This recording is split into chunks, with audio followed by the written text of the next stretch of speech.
So what does 13 to 5 and 3.6 represent? Well, of course, these are betting odds. 13 to 5 being the fraction, whereas 3.6 being exactly the same, but in decimal format. So when you load up your favourite betting app, whether it be Bet365 or Sky Bet or one of the other big mainstream bookmakers, or you load up your favourite betting exchange, whether it be Betfair or Smirkets or one of the other ones, and you see these numbers, whether it be fractions or whether it be decimals, what do they truly mean? What is the actual way to define what odds are? So hey guys, welcome to the channel. My name's Liam. This channel is all about making money online from the betting industry. I use something called match betting. If you want to learn more about how I do it, check out the link down below in the description. You can get a free trial of the website I use, which is OddsMonkey, which is really good, and you can get some crazy value from that website. So when you look at betting odds, so let's look at the fraction 13 to 5.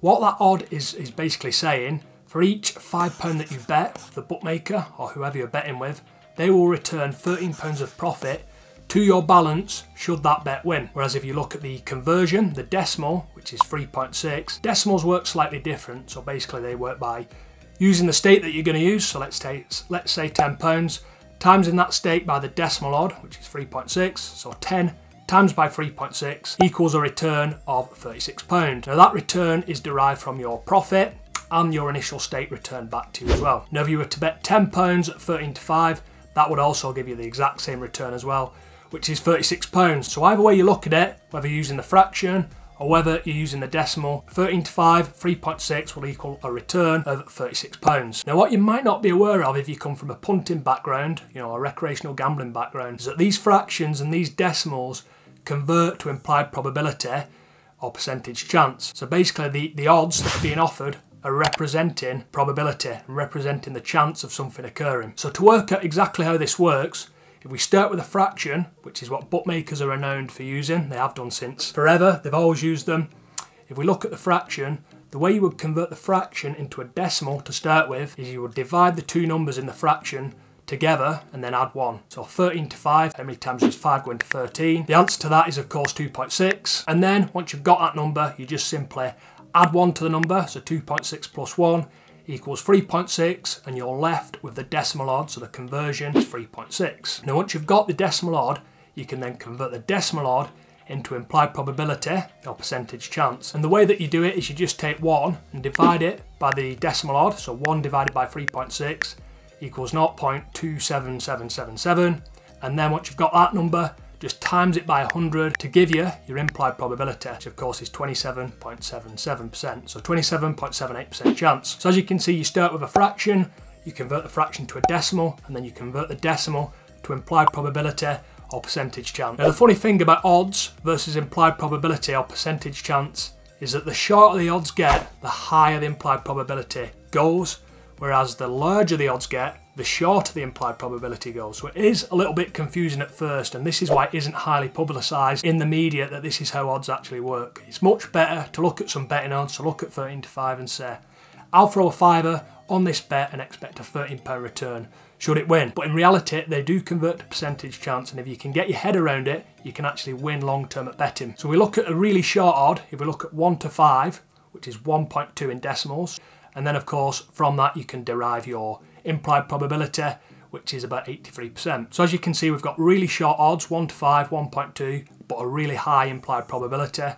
Whereas if we take 100 to 1, which is 101 in decimals, which is really high odds, the implied probability or the percentage chance of that occurring is just 1%. So can you see, the shorter the odds, the higher the implied probability, or the higher the odds, the shorter the implied probability. So it is a little bit weird when you first look at it, but once you get your head around it, it's not that difficult. So what bookmakers do to make money, and they've done this since pretty much their inception, this is how they make money, this is their business model, is they offer customers odds shorter than what the true odds should be.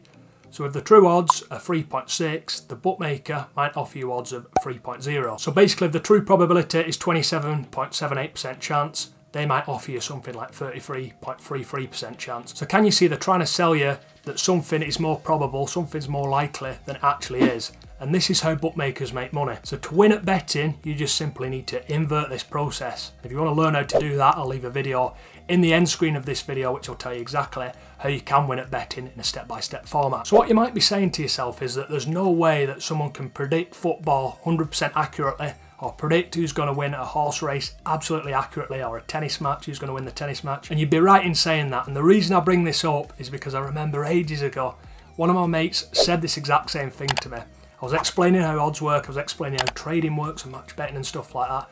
And he said to me, well, surely no one can predict who's going to win football matches or who's going to win horse races and stuff like that. But what I said to him, and I remember this pretty vividly, I said, that's absolutely correct. You can't define who's going to win a football match 100% accurately. But what you can define and what you can refine amazingly accurately is a percentage chance or probability of a football team or a horse or a tennis player or whatever winning at that particular event. Now, of course, bookmakers know this, and this is their business model, to take that probability, that true probability, which they're getting from the betting exchange in most cases, and just offering you a higher probability. So they're saying that it's more probable for an outcome to occur. So basically, they're offering you shorter odds than what the true odds are. Well, that's basically how odds work. They start at fractions, which bookmakers use.